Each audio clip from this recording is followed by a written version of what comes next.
अस्सलाम अलैकुम। आप देख रहे हैं अनस स्टोरी सेंटर की वीडियो। इस कहानी को देखें जो एक सबक आमोज और दिल को छू लेने वाला वाकया है।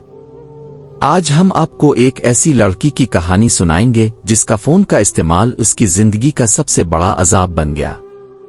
अगर आपको हमारी वीडियोस पसंद आएं तो प्लीज इस वीडियो को लाइक करें, शेयर करें और सब्सक्राइब करें ताकि आप हमारी मजीद दिलचस्प और सबक आमोज कहानियां न छोड़ें। तो चलिए कहानी शुरू करते हैं। फरमान की पैदाइश एक छोटे से गांव में हुई जहां जिंदगी सादगी से भरी हुई थी। इसका खानदान दीनदार था और वालिदैन ने हमेशा इसे नेक बनाने की दुआ की। वो गांव के मदरसे में कुरान की तालीम हासिल करती थी और अपनी दादी के साथ हर शाम बैठकर कहानियां सुनती। फरमान का गांव कुदरत की खूबसूरती का नमूना था। पहाड़ों की सरसब्ज वादियां, परिंदों की चहचहाहट और दरिया का मीठा शोर हर तरफ सुकून बख्श मंजर पेश करते। फरमान बचपन से ही बहुत ज़हीन और फरमाबरदार थी। गांव की हर औरत इसे मोहब्बत से देखती और कहती, ये बच्ची बड़ी होकर बहुत नेक और कामयाब होगी।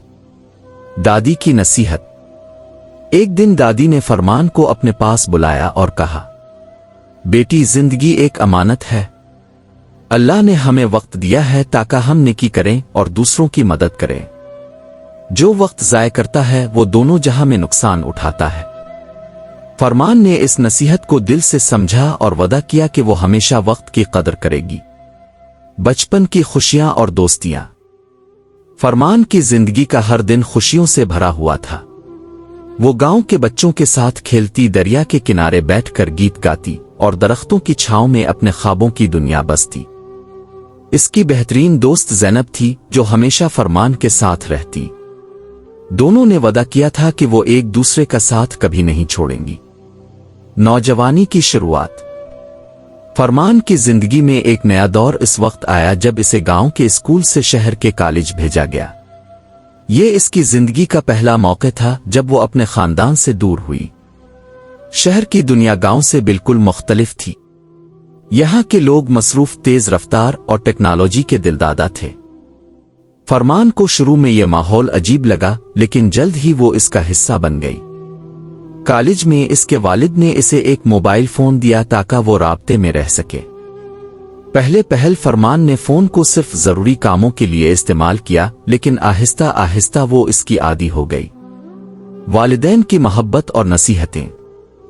फरमान के वालिदैन को जब इसकी बदलती आदत का पता चला तो उन्होंने इसे समझाने की कोशिश की। इसकी वालिदा ने कहा, बेटी, ये दुनिया आजमाइश की जगह है। हमें अपने वक्त का सही इस्तेमाल करना चाहिए ताकि अल्लाह हमसे राजी हो। फरमान ने सर हिला दिया, लेकिन इसके दिल में ये नसीहत ज्यादा असर नहीं कर सकी। गलत रास्ते पर चलना। फरमान का सोशल मीडिया पर वक्त गुजारना बढ़ता गया। वो गैर जरूरी वीडियोस देखने और दोस्तों से फजूल बातें करने में अपना कीमती वक्त ज़ाय करने लगी। एक दिन इसकी दोस्त ने कहा, फरमान, ये वीडियो देखो, ये बहुत दिलचस्प है। फरमान ने बगैर सोचे समझे वो वीडियो देखी और उसके दिल में दुनियावी दिलचस्पियां बढ़ गईं। दीनी फराइज से गफलत। फरमान की नमाजें छूटने लगें और वो कुरान की तिलावत भूल गई। वालिदैन ने इससे बार बार कहा, बेटी, दुनिया की जिंदगी मुख्तसर है। अल्लाह ने हमें इम्तिहान के लिए पैदा किया है। लेकिन फरमान के कान पर जूं तक न रेंगी। हादसा, एक लम्हे की तब्दीली। एक दिन फरमान अपनी दोस्त के साथ एक तकरीब में शिरकत के लिए जा रही थी। रास्ते में एक तेज रफ्तार कार ने उनकी गाड़ी को टक्कर मार दी। फरमान को शदीद चोटें आईं और वो अस्पताल पहुंचने से पहले ही इंतकाल कर गई। कब्र की हकीकत। जब फरमान को कब्र में दफनाया गया तो उसके वालिदैन और अजीज व अकारिब ने आंसुओं के साथ दुआ की। कब्र की तारीकी और खामोशी के आलम में फरमान के साथ आखिरत का पहला मरहला शुरू हुआ। कब्र में दो फरिश्ते मुनकिर और नकीर हाजिर हुए। उनके चेहरों पर रोब और जलाल था और उन्होंने फरमान से सवालात करना शुरू किए।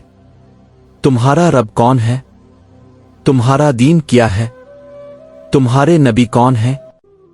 फरमान, जो दुनिया में अपनी जिंदगी को दुनियावी मशागिल में ज़ाय कर चुकी थी, उन सवालात के जवाबात ना दे सकी। وہ ہچکچانے لگی اور گھبرا کر بولی، مجھے یاد نہیں۔ اس کے اعمال جو قبر میں روشنی کا سبب بن سکتے تھے غیر موجود تھے۔ فرمان کی نمازیں، روزے اور قرآن کی تلاوت سب کچھ چھوٹ چکا تھا۔ قبر میں اس کے ارد گرد اندھیرا چھا گیا اور اسے عذاب کا سامنا کرنا پڑا۔ اس لمحے فرمان کو دنیا میں گزارے گئے وقت پر شدید افسوس ہوا۔ اس نے سوچا، اگر میں نے اپنے وقت کا صحیح استعمال کیا ہوتا تو آج میرا انجام مختلف ہوتا۔ قبر میں عذاب کا ایک منظر یہ تھا کہ وہ شدید تنگی اور گھٹن محسوس کر رہی تھی۔ زمین اس پر بھاری ہونے لگی اور اس کے گناہوں کے بوجھ نے اسے مزید تکلیف دی۔ یہ منظر انسان کے لیے عبرت کا باعث ہے کہ وقت کی ناقدری اور دین سے دوری کس انجام تک پہنچا سکتی ہے۔ والدین کا غم اور دعا۔ فرمان کے والدین کی زندگی اس کے انتقال کے بعد مکمل طور پر بدل گئی۔ وہ دن رات غمگین رہتے اور اس کی یاد میں آنسو بہاتے۔ والدہ کو ہر وقت یہ خیال ستاتا، اگر میں نے اپنی بیٹی کو وقت پر روک لیا ہوتا، اگر میں نے اسے دین کی اہمیت سمجھائی ہوتی تو شاید آج وہ زندہ ہوتی اور نیک اعمال کر رہی ہوتی۔ والدہ اکثر فرمان کی یاد میں قرآن پڑھتی اور اس کے لیے مغفرت کی دعا کرتی۔ وہ ہر دن صدقہ و خیرات کرتی اور دعا کرتی، اللہ میری بیٹی کو معاف کر دے، اسے اپنے عذاب سے بچا لے اور جنت الفردوس میں جگہ دے۔ فرمان کے والد کو ہر لمحے اپنی بیٹی کی ہنسی یاد آتی۔ وہ اس کے بچپن کے دنوں کو یاد کرتے جب فرمان ان کے ساتھ کھیلتی اور انہیں دعا کے لیے کہتی۔ وہ مسجد میں جا کر ہر نماز کے بعد دعا کرتے، اللہ ہم ناکام ہو گئے لیکن تو رحیم و کریم ہے، میری بیٹی پر رحم فرما۔ ایک دن والدہ نے خواب میں فرمان کو دیکھا۔ فرمان کی آنکھوں میں ندامت کے آنسو تھے اور وہ کہہ رہی تھی، امی میرے لیے دعا کریں، میرے لیے صدقہ کریں۔ اس خواب نے والدین کو مزید عبادات اور دعاؤں کی طرف مائل کر دیا۔ سبق آموز انجام۔ فرمان کی کہانی ایک سبق آموز انجام کے ساتھ ختم ہوتی ہے، لیکن یہ ایک نئے آغاز کی طرف بھی اشارہ کرتی ہے۔ یہ کہانی ان تمام لوگوں کے لیے عبرت ہے جو اپنی زندگی کے قیمتی وقت کو دنیاوی چیزوں میں ضائع کرتے ہیں۔ فرمان کے والدین نے اس کی موت کے بعد ایک مشن شروع کیا۔